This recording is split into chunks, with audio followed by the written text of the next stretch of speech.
የአፍጋኒስታን አገልግሎት አንድ ዓመት የፈጀው ውዝግብ በኋላ ሁለት ቡድኖች ለስልጣን እየተፎካከሩ መሆናቸውን አረጋግጧል።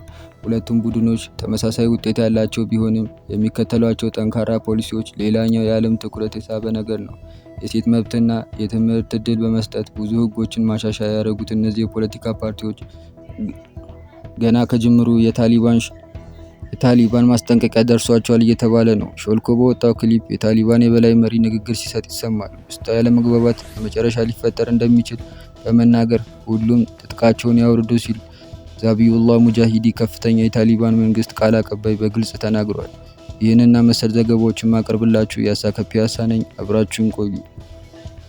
አንገት ቢቆረጥ ዋናው ጤና ነው ያሉ ይመስላል። የቬንዙዌላ ተቃዋሚ መሪ ማሪያ ኮሪና ማቺዶ የኖቤል የሰላም ሽልማትን ተቀብለዋል።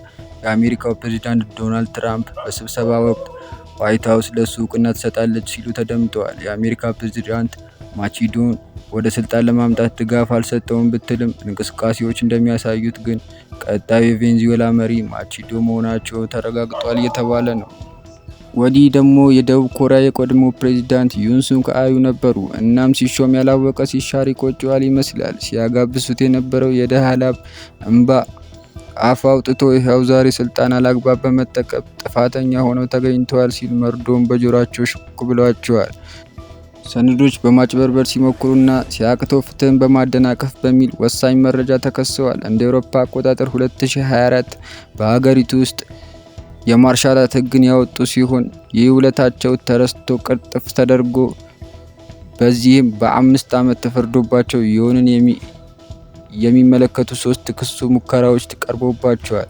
ከአመጽ እስከ ዘመቻ ህግ መጣስ። ይህንን ተከትሎ ደቡብ ኮሪያ ለፖለቲካ ፓርቲዎች የአጭር ጊዜ አዋጅ አሰምታለች። በመሆኑም ህዝባዊ አመጽ ተነስቶ ይገኛል። ይህ ዘገባውን ስናቀርብ ሲኤንኤን፣ ቢቢሲ እና ግሎባል ኒውስን ተጠቅመናል። አብራችሁን ስለቆያችሁ በጣም እናመሰግናለን። ፎሎና ላይክ፣ ሰብስክራይብ መደረግ እንዳይረሳ።